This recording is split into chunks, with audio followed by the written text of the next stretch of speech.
తర్వాత మనలో చాలా మంది ఆ పెరుగును ఫ్రిడ్జ్ లో దాచిపెడుతుంటారు. భోజనం చేసేటప్పుడు మాత్రమే పెరుగును ఫ్రిడ్జ్ నుంచి తీసుకుని వాడుతుంటారు. తిరిగి మళ్లీ ఫ్రిడ్జ్ లోనే పెట్టేస్తుంటారు.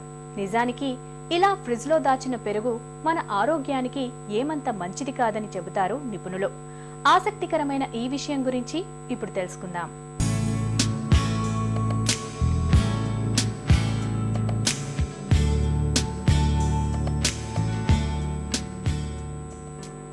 పాడవకుండా ఉండాలనో లేదా చల్లగా ఉండాలనో కానీ మనలో చాలా మంది పెరుగును ఫ్రిడ్జ్లో నిల్వ ఉంచుతుంటారు.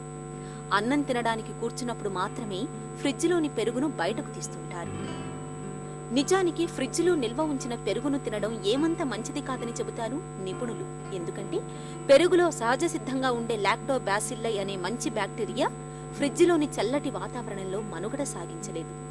లాక్టోబాసిల్లస్ లేని పెరుగును తిన్నా ఒకటే, తినకపోయినా ఒకటే. పైగా ఫ్రిడ్జ్లోని అతి చల్లటి వాతావరణంలో కొన్ని హానికారక సూక్ష్మజీవులు పెరుగులోకి చేరే ప్రమాదమూ ఉంటుంది. అందుకే ఏ పూట కాపూట పెరుగును తోడు పెట్టుకుని వాడుకోవడం మన ఆరోగ్యానికి ఎంతో మంచిది. గర్భంతో ఉన్నప్పుడు ఆహారం విషయంలోనూ అలవాట్ల విషయంలోనూ ఇంట్లో వాళ్ళు సవాలక్ష పథ్యాలు పెడుతుంటారు. కాఫీ టీలను ఎక్కువగా తాగకూడదని చెబుతుంటారు. అతిగా కాఫీ టీలను తాగితే అబార్షన్ అవుతుందని భయపెడుతుంటారు. అసలు ఈ నమ్మకంలో నిజమెంత? కాఫీ టీలతో నిజంగానే అబార్షన్ అవుతుందా? ఈ నమ్మకం గురించి డాక్టర్ ఏం చెప్తారో ఇప్పుడు తెలుసుకుందాం. కాఫీలో కెఫీన్ అన్నది ఎక్కువగా ఉంటుందండి, టీ కంటే కూడాను. మామూలుగాను కాఫీ టీలు కూడాను ఎప్పుడు కూడాను ఎక్కువగా తాకపోవడమే గర్భిణీ స్త్రీలు మంచిది. దీని మూలాంచి గర్భస్రావం కాకపోవచ్చును, కానీ దీని మూలాంచి కొన్నిసార్లు బిడ్డ బరువు తగ్గే అవకాశాలు ఉంటాయి. మత్తు పదార్థాలు, అలవాటు చేసుకునే పదార్థాలు ఏవైనా కూడాను బిడ్డకి మంచివి కావు. కొంతమంది ఈ పొగాకు తినే అలవాటు ఉన్నవాళ్ళు, లేకుంటే డ్రింక్స్ తీసుకునేవాళ్ళు, ఈ మధ్య కాలంలో కొంతమంది ఆడవాళ్ళు స్మోకింగ్ కూడా చేస్తున్నారండి.